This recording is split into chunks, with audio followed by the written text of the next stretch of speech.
You know about the fight for the orcas at SeaWorld and the monkeys in laboratories. But the bulls? Who helps the bulls? PETA? That's next on the PETA Podcast.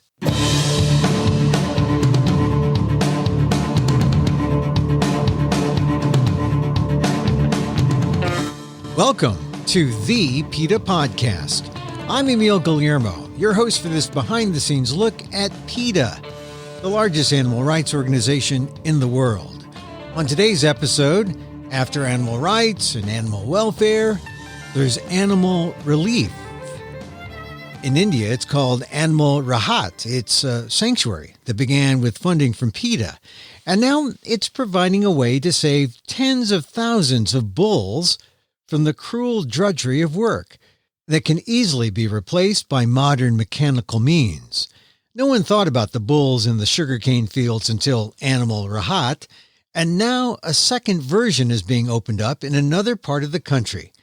Poorvah Joshipura, PETA's Senior VP of International Affairs, lived and worked in India. She was in London when I talked to her recently. We caught up since our last chat on the PETA podcast, and she revealed how even PETA activists aren't immune to the headlines of the day. I have pretty recently recovered from COVID. Oh, I didn't. Oh, well. Yeah. Well, thankfully it was mild for me. Always scary. I'm sure for everybody when they have that test result back. I think I got it from going to the grocery store. Really? Yeah. But it was thankfully mild and just, mild cough and a fever for one day. And that's it for me. But that's it? It's lucky. It's lucky. It's a flip of the coin how it's going to go, isn't it? Yeah. But I mean, it could have been also maybe a false positive. No, it wasn't a false positive. It was. I tested twice because I couldn't believe it myself. Yeah. I kind of thought, oh, it's just a cold. I haven't met anybody. How can I possibly have gotten COVID? But turned out to be COVID. So, we haven't been tested, but I know that I've had little, either not really a chest cold, but I feel a chest cold coming on and I fight it by resting and sleeping and that kind of thing. But who knows? We haven't tested, so we don't know. We are just. I would say most of the time it is probably just a cold. Yeah. Chances are probably still that it is just a cold, but I got tested because the cases in London are just out of control. So I thought, let me just get tested and not accidentally put somebody at risk. And I'm glad I did that. Yeah. And now there's this variant that's around. Is that of concern? I guess everyone at the PETA UK office is staying at home, right? Yeah. Everyone is working from home still. The variant is obviously concerning. There's the news today that it's mutating even further. And of course, they've been saying it's more contagious. And I suspect that's possibly the variant I got. I don't know. They don't tell you when they test. Yeah. But yeah, it's unfortunate, but I have fully recovered as far as I can tell. No lingering issues as far as I can tell so far. So all good. Yeah. Well, let's hope there's no lag. So the current environment being what it is, you're from the UK, you spent some time in India. How significant is it down there? I mean, it's all over. It's all over the world. But as the person who looks at all the international impact of PETA, what's happening there in India right now? Well, it's one of the most worst affected countries, alongside, of course, the United States and Brazil and here, and we've had a number of we've known a number of people who've gotten COVID over there as well, but thankfully it looks like their numbers are improving. But right now, India is suffering from bird flu. Of course, COVID-19 itself is believed to be it is a zoonotic disease, and it's believed to have come from a wet market in China where animals are, crammed against each other in cages and in filthy conditions. And just a breeding ground for disease and opportunity for disease spread. And similarly, in India, you have all the chicken factory farms. All of those chickens go to similar live animal markets in India and get sold for fresh slaughter. And there's bird flu that's been found in numerous states across India, including the H5N1 variant, which has a 60% mortality rate in people who catch it. Right now, bird flu, or that variant of bird flu, it more easily passes between a bird and then a human, rather to human. But all it takes is a mutation. And so we've been busy reminding people what is the origin of not only COVID-19, but SARS, which also came from a similar market, and now bird flu, of course, swine flu coming from a factory farm, and even HIV and Ebola have links to the killing of animals for food. So, we've been busy reminding people that if they're upset about COVID, if they're upset about bird flu, they got to go vegan. Yeah. I start off talking about this because it's the environment we're in right now, and it has to affect everything that PETA does, especially the great projects that PETA supports, like the program in India called Animal Rahat. And so how is the COVID affecting the effort of Animal Rahat? And that was in my mind as we were going to talk about this. But first, we have to establish, what is Animal Rahat and why is PETA supporting Animal Rahat? So Animal Rahat means relief. And so it means animal relief.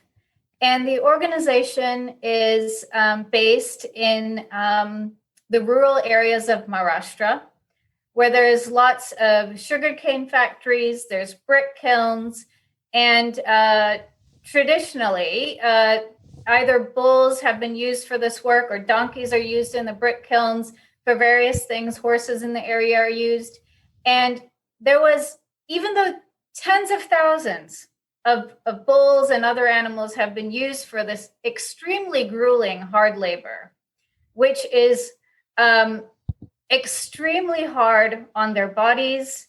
When they're hitched to these carts, and if you can imagine a cart rubbing against your neck all day long, it gives them cancer of the neck. It leads to a lot of wounds and, broken bones and just pure exhaustion. They don't get a day's rest.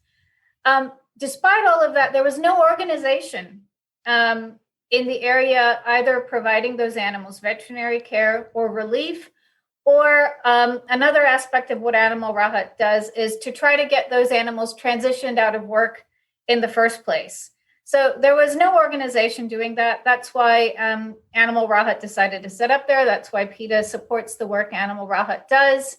And while being based in these areas, they have now taken on a broader range of work, including offering emergency response care and so on to all sorts of animals, wild animals, dogs, cats, all sorts of animals who are in the area. And what part of India is Rahat, Animal Rahat? It's in a rural area of a state called Maharashtra. It's about a train ride, a whole night train ride away from, bustling Mumbai. It operates in the Sangli, Solapur, and Satara districts because that's where the factories are based. For the sugarcane is especially what the bulls are used to haul on their backs. So that's where it's set up, and they have a sanctuary that's in Sangli, which has currently about 128 animals as residents that it cares for from a variety of places, both the sugarcane factories from being retired from that work, or the brick kilns, and also animals that have been rescued from circuses or from used for rides, and so it's more chickens. So it's more than just the bulls right now. Yes, it is. It spans across they help any animal out there who needs help. And the significance again is that if it weren't for Animal Rahat and what PETA does to support it, what would be there for the animals? Oh, well, I give you an example of what it was like, probably, without Animal Rahat there. I'd gone along on a scouting trip with them once, and just on a small stretch of road in front of the brick kilns where they use the donkeys, we found 3 donkeys that were on the side of the road. One of them had his front legs kind of run over by a vehicle, because if they break their bones, if they get too sick, or if they get too wounded to work, they're just being left on the side of the road. Similarly, the bulls and the bulls that are being used at the sugarcane factories, they suffer from not only the hauling tons and tons of sugarcane on their backs all day long. They're frothing at the mouths. They're whipped with ironically, a leather belt made from some other poor bull that went before them. They have torture devices that are kind of tied to their necks sometimes, which are kind of like spiraling spikes. And all of this was happening kind of without any type of oversight, without anyone helping the animals if they needed veterinary care or relief. And now with Animal Rahat there, they go on enforcement drives. They confiscate the torture devices. So those fellows know they're not supposed to be using whips. They're not supposed to be using spikes. They're not supposed to be putting spikes in, horses' mouths and so on to control them. They provide veterinary care. So there's a lot of knowledge that has been shared with the community about things that they can also do to better care for their animals, not only from a veterinary perspective, but from a handling perspective. It's very common, for example, for them to painfully pierce the animals' noses and to control them through nose ropes. Animal Rahat has taught the community that instead they can just use a face halter.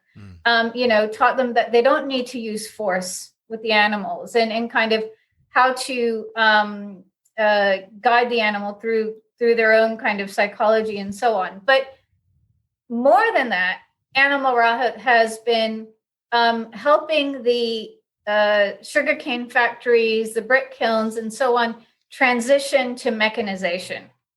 Because yes, often you'll still see the bulls work in fields and that so on.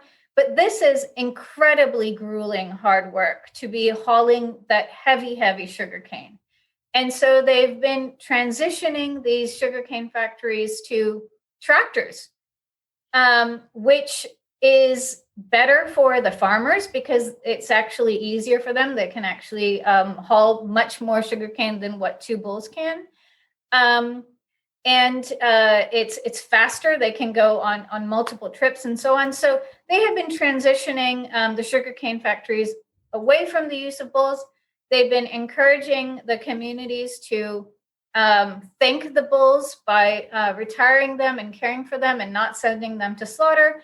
And many of the bulls and donkeys have either come to our sanctuary or they've gone to a sister sanctuary, which is in Tamil Nadu. So this is really an example. Animal Rahat is an example of real, not just animal welfare, but animal relief, much needed in the most populous country in the world.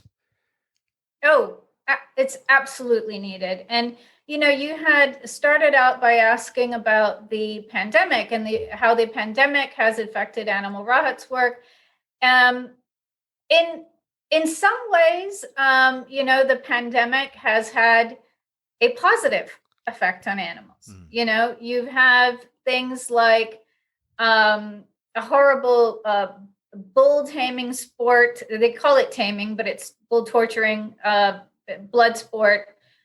called Jallikattu, where men gather around and they torment a bull off, sometimes even to death, in a kind of running of the bulls type of event.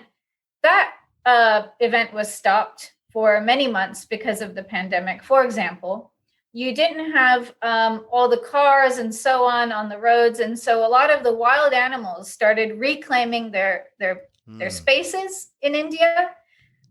So that was wonderful to see. At the same time, you have the community dogs and the community cats and all of the animals who live on the streets. They were really reliant on scraps being given to them from restaurants and from kind people and so on. And with the lockdown, those animals were left with nothing to eat. So Animal Rahat also took on the job of feeding tens of thousands of animals on the street.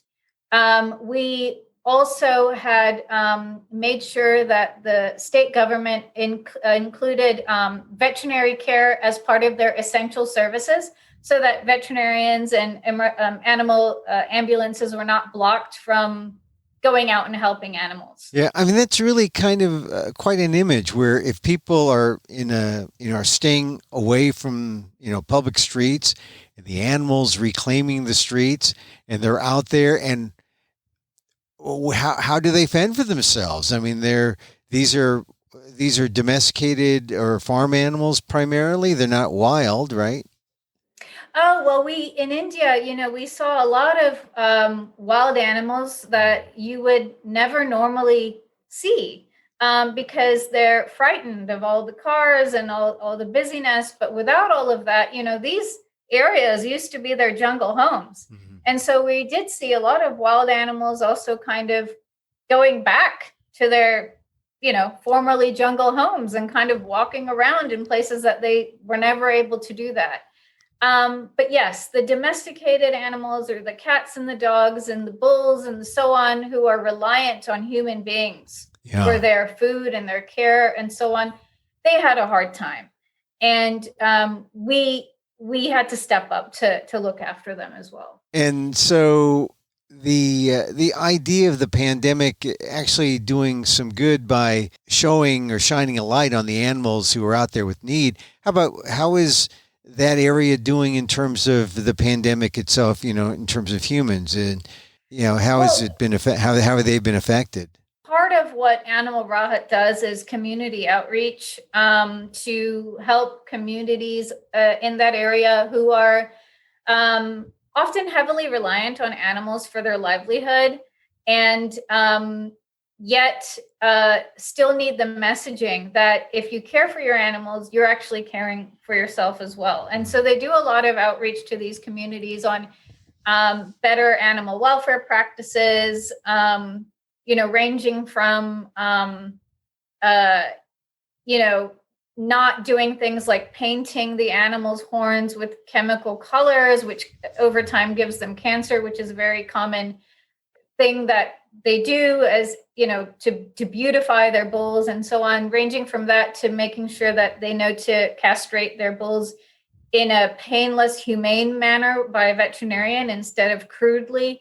So they do a lot of that outreach. And as part of that outreach, they have been making sure that the communities also understand what COVID is, what they're supposed to be doing to protect themselves from COVID, and to protect their loved ones from COVID as well. So that's all been part of, also, it's become a part of their community outreach. So you help people and animals. It's all in one.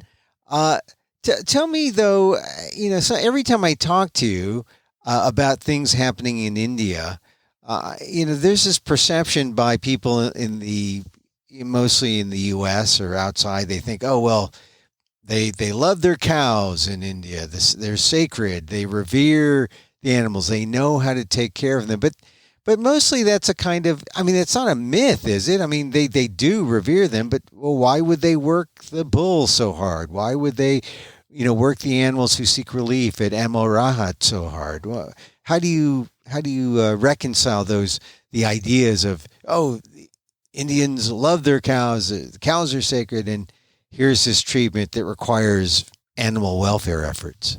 it is true that religiously, culturally, cows are sacred to many in India. In fact, many in India, in the country, are shocked and really in disbelief to learn what happens to these animals, to be turned into bags, belts, and shoes. It's hidden from most of the public. It's hard for them to accept that the calves are taken away from their mothers, so that humans can steal the milk. I mean, that's where PETA steps in, to try to make sure that people learn that's what's happening, both for leather that's sold in India as well as much of it is for export. And the bulls, a lot of the way that they're treated has been kind of long-standing, generation after generation, where there is this misconception that these bulls are huge animals, and there's often these beliefs that you have to control them through violence and through force. And there's a fear, because they're so big and they have these huge horns. There's a level of fear as well in handling those big animals. And so that's why Animal Rahat, working with the communities that have those bulls and so on, is so important, so that they can see that, yes, we may have been doing this way all along, but we don't have to keep doing it this way here forward. And even better, we don't even have to use these bulls. We can use, wonderful tractors instead. Yeah, you talked about the mechanization project. Is it something that is, being put forth by the government, or is it something that individual groups or entrepreneurs are trying to do? And where does PETA fit in terms of trying to, make sure that the mechanization project takes hold so that the animals are spared? Animal Rahat's mechanization project started in 2011, and since then they have spared about 31,000 bulls from work, by replacing them with 10,000 tractors. And what Animal Rahat did is they worked with tractor manufacturers to encourage them to give the farmers an easier price. And they work with the sugarcane factories to provide the farmers loans so that they can, buy these tractors. And then we encourage them to retire their bulls and not to send them to slaughter. And so that's how it's been working. And it's what's really great about the tractor project is that once a sugarcane factory or once a farmer starts using the tractors, all of the other ones around them see that, oh, that actually makes a lot more sense. That seems easier. There's no day's work that is missed because the tractor is sick. That doesn't happen. And so it's kind of a project that now is moving on its own momentum in a lot of ways. And it seems like it should be common sense that we should be using a tractor instead of a bull, but it really doesn't work that way. I mean, these are industries that have been long reliant on these animals, and it really has been overcoming a set of challenges to get them to start switching over to a different way of working. But the increased productivity and, one would imagine, the increased profits, that has to be allured to mechanize. They can see that. Like you said, there's no such thing as the bull is sick day, so we're all taking the day off. But how about the bull? How improved is the bull's life? And what is a bull's life after a mechanization project takes hold? I guess they're happier, huh? Immense. We have these two bulls at the sanctuary, Rosha and Hosha. And, oftentimes you see the bulls at the sanctuary paired up because they have always been paired up when pulling the cart. So they're kind of used to having another bull best friend. And, when they would have come to the sanctuary, that would have been the first time that they ever had the pain of their nose rope removed, that they ever had, tons of weight just pulled off of their backs permanently. If you can imagine when you have a rickety cart that's just on your back all day and it's rubbing against your back, and how painful it would be against your skin, and to never have that again, to never feel a whip again, to have all the water and the food that you need. I mean, it is just a world of difference to these animals when they stop being forced to haul that heavy sugar cane. And you can see a transformation, the psychological transformation of these animals at the sanctuary. At the beginning, they're very, very fearful. They're very defensive. They may even feel like they're being pushed into a corner and try to attack you out of their defensiveness. But over time, they start realizing, actually, nobody is going to hurt me here. This is a safe place. Nobody is going to hurt me. And the sanctuary caretakers use a lot of things that the bulls naturally like. So, say, for example, touch is very important to the bulls. They would normally be grooming each other. So we take a brush and we kind of mimic the tongue that they would be using on each other. And that builds a trust between the caretakers and the bulls. And so it is such a lovely transformation to see. When these animals start gaining confidence, and then you see, oh, I'm the king of this place. I can walk around and I can do whatever I want. It's wonderful. And so the bull's life, if they weren't burdened with the human desire to work this animal, when they are allowed to be, what do? They meet mates? Do they just languish around and say, I'm a bull? Yeah. What is a bull's life afterwards? It's the first time that the bulls can choose what they want to do, because their entire lives they've been enslaved. Yeah. Every single move of theirs has been controlled through fear, through violence. They had to persevere on. It didn't matter how tired they were. It didn't matter if nobody ever asked them, what aches and pains they have or anything like that. And all of a sudden at the sanctuary, they can decide what to do. They often decide to just hang out with their best friend. Most of them have another bull best friend. They go for walks. Sometimes they go on the pond. They love to eat off of the trees, and they love to brush their bodies against the brushes that are around. They like to interact with the other species of animals. There's this buffalo there. His name is Mahesh. He's very funny. I mean, if you go to the sanctuary, he's the first one to come up to greet you. He's so curious. And, he'll be walking around with you the entire time that you're at the sanctuary. And that's his choice. That's what he's choosing to do. So they all choose to do different things. They all have different personalities. Some are still more timid than the other ones. Other ones are more brave. Some are more social. Other ones are more shy, just like people. Yeah. But the point is, they get to be bulls for once. Absolutely. It's the first time that they get to do what bulls do, and that they get to live as nature intended them to live. Yeah, right. Because bulls aren't necessarily intended, from humans' perspective, intended to work and be the beast of burden, that kind of thing. But they were put on to be bulls. And the idea of Animal Rahat providing this for them is I don't think anyone really thinks of animal welfare or animal relief really quite in the same way here in the United States, although maybe they should.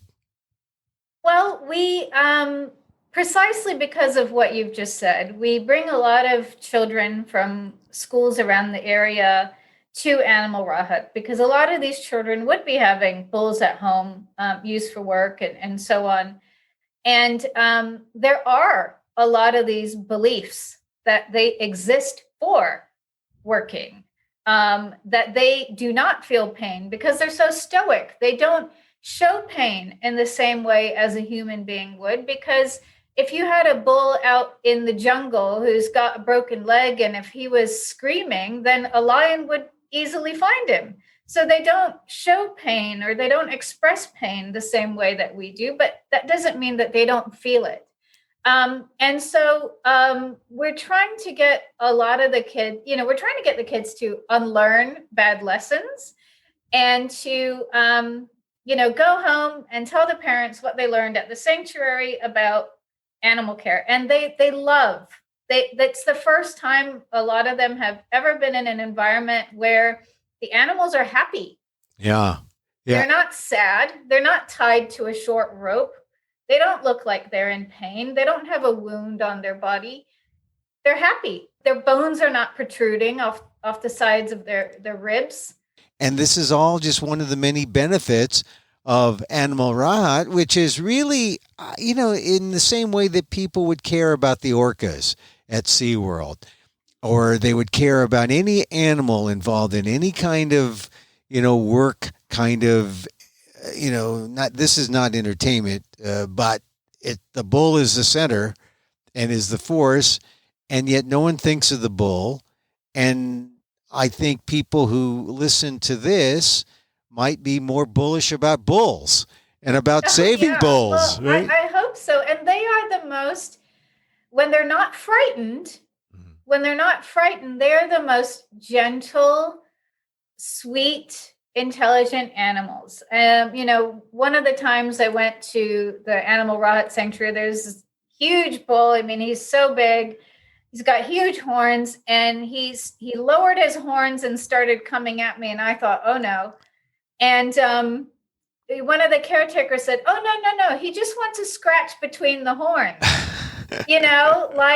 like a dog who rolls over, who wants to scratch on his or her belly. I mean, yeah, it was the same kind of thing. And it was just so wonderful, to be able to engage with that bull in that way. And most people won't. Your reaction is typical of the idea we have of bulls, right? The bulls are angry. They're like stamping their feet. They're ready to go. Yeah. They're ready to gorge you. They are there as you're the enemy. It's not the case. Absolutely not. I mean, any ferociousness, if a bull ever shows something that looks like that, it's always just panic.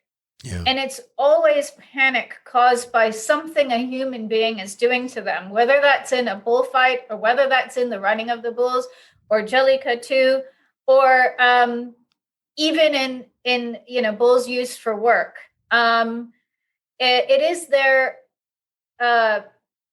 stoicism, their how they behave when they're panicked, and all of these things, behavioral traits, which are exploited for what humans actually want to use them. They're not predators.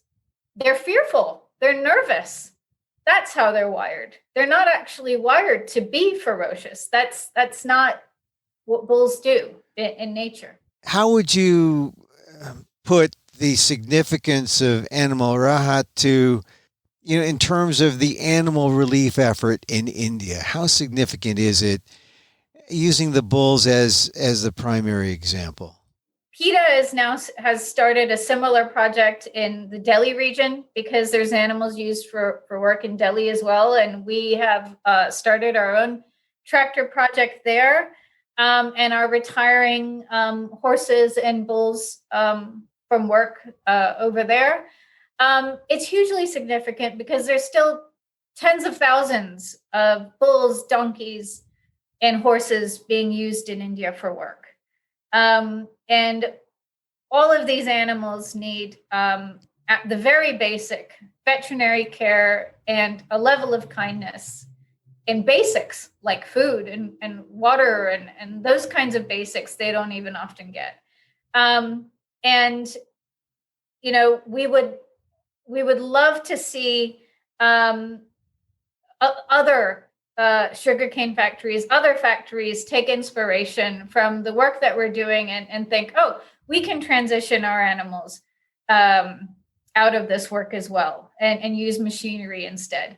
We're already seeing it in the areas that we're operating, that we don't always have to approach the different factories anymore. They're seeing it themselves and they're seeing the benefits themselves. Yeah. But until it really takes on, what's the image of a bull that stays in your mind when you think about how bulls have been put to work? Describe that image. It's taking an animal who has no idea why you're doing the things you're doing to that animal. Nobody explains to them what this is all about. All they know is that if I don't wake up and if I don't haul this huge amount of weight, for what reason, I don't know, I'm going to be hit. I'm going to be punished. And that's all they know. They're operating from fear and punishment and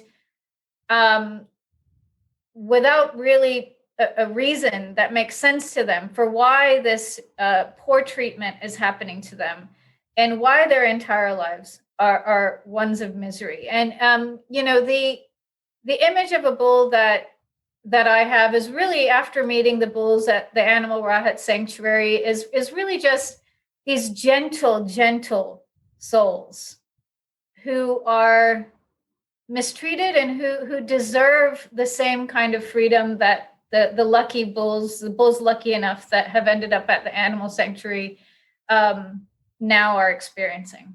And it's sad that as I hear you talk about them and about their experience, it's sad how many people around the world don't know about this kind of abuse to the bulls. And they might say, well, that happens there. It doesn't happen here where I am in California or where I am in wherever. They might say, make it less significant than it really is. But it's tens of thousands of bulls in India who are working under these conditions. Well, and I think that there are certainly comparisons that can be made. Just as people have this misconception that a bull can't be tired, people have that misconception about horses. Yeah. People have the misconception that a horse can just run and run and run and never be exhausted and never be pushed past the point of exhaustion. That if you whip a horse, that it doesn't sting as badly for them as it would for us. I mean, these are just bonkers ideas, but it's the same kinds of myths and misconceptions that allow people to mistreat the bulls the way that they do in India. Is the same that, you see kind of horses being mistreated in other countries for races and so on.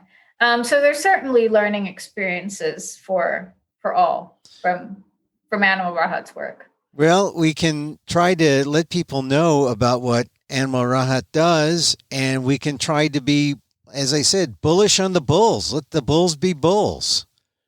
Their time now to be what they were meant to be, and what they're meant to be is not to be enslaved. Poorvah Joshipura, thank you very much. Thank you.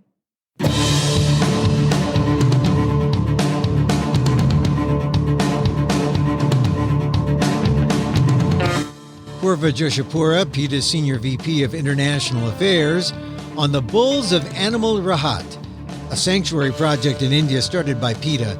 A second iteration of Rahat is starting in another section of India. Find out more about the bulls of India at PETA.org.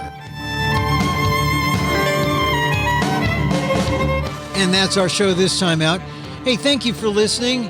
Contact us at PETA.org. You can find me on Twitter at Emil Amok, that's EMILAMOK, or on AMOK.com, or see my work at ALDEF, the Asian American Legal Defense and Education Fund, that's AALDEF.org/blog.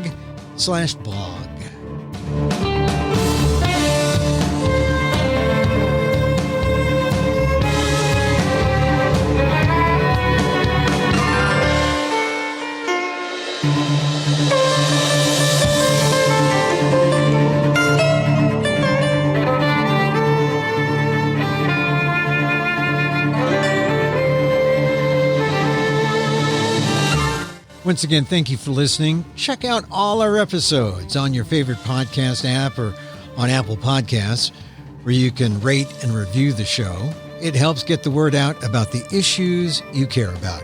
Our music is provided by Carbon Works. Check them out on YouTube. And join us again next time for more insight into animal rights and the fight for a cruelty-free world on the PETA Podcast. I'm Emil Guillermo.